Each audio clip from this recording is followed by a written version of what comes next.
একদম ডমিনোজ আর পিৎজা হাটের মতো চিকেন পিৎজা আমি বাড়িতেই বানিয়েছি।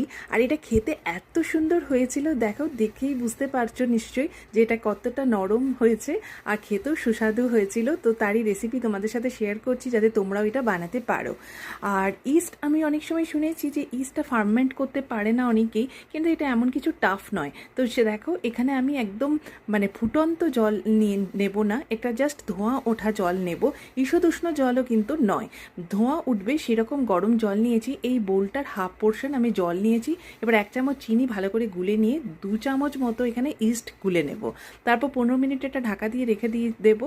আর এদিকে দেখো একটা বড় প্লেট নিয়েছি, তাতে 2 কাপ মতো ময়দা নিয়েছি, পরিমাণ মতো নুন নিয়েছি, এখানেও 1 চামচ চিনি আমি দিয়েছি।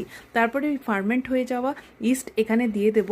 তো দেখো 2 বাটি যদি 2 কাপ যদি ময়দা নিই তাহলে 2 চামচ মতো ইস্ট নেব। এই রেশিওটাই কিন্তু আমি এখানে ফলো করেছি। এভাবে জল দিয়ে একটু মেখে নেব।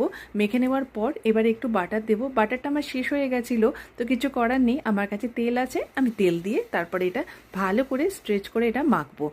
ঠিক যেভাবে আমি মাখছি সেইভাবে প্রায় 10 মিনিট এইভাবে মাখতে হবে। একবার করে স্ট্রেচ করতে হবে আর একবার করে পিটিয়ে পিটিয়ে এটাকে ভালো করে মাখতে হবে। মাখতে মাখতে দেখবে তোমার হাত ব্যথা হয়ে যাচ্ছে, কিন্তু ভালো কিছু করতে গেলে একটু তো কষ্ট করতেই হবে। তারপরে একটা বড় বোল নিয়েছি, সেটাকে তেল মাখিয়ে নিয়েছি। এবারে ময়দাটাকে ভেতর দিকে টাক করে নিয়ে এর উপরে আবার তেল লাগিয়ে এটাকে 2 ঘন্টার জন্য আমি রেস্ট হতে দিয়েছি। দেখো 2 ঘন্টা পর এটা ফুলে পেঁপে একদম দ্বিগুণ হয়ে গেছে। তো এটাকে আবার একটুখানি আমি ভেতর দিকে টাক করে নেব। তারপর এর থেকে 2টো লেচি আমি বার করে নেব। তো দেখো এখানে কিন্তু ময়দাটা আরও নরম হয়ে গেছে, তো সেই জন্য আমি হাতে না একটু তেল বুলিয়ে নিয়েছিলাম, এতে না ময়দাটা সেট করতে কোনো অসুবিধা আমার হয়নি। তো এরপরে একটা ছোট প্লেট নেব, সেই প্লেটটাতেও একটু তেল মাখিয়ে নিয়ে আটা এর উপরে ছিটিয়ে নেব। তারপরে দেখো একটা লেচি নিয়েছি আর এইভাবে টেনে টেনে এটাকে থালাটাকে একটু ঘুরিয়ে ঘুরিয়ে প্রেস করে করে আটাটাকে প্রেস করে করে এই পিৎজা বেসটা আমি বানিয়ে নেব। আর এই পিৎজা বেসটা বানানোর পরেই আমি এটাকে কিন্তু বাটার পেপারে সেট করে দেবো। এই দেখো এখানে সেট করেছি, বা একটা চামচ দিয়ে আমি এটাকে প্রিক করে নেব।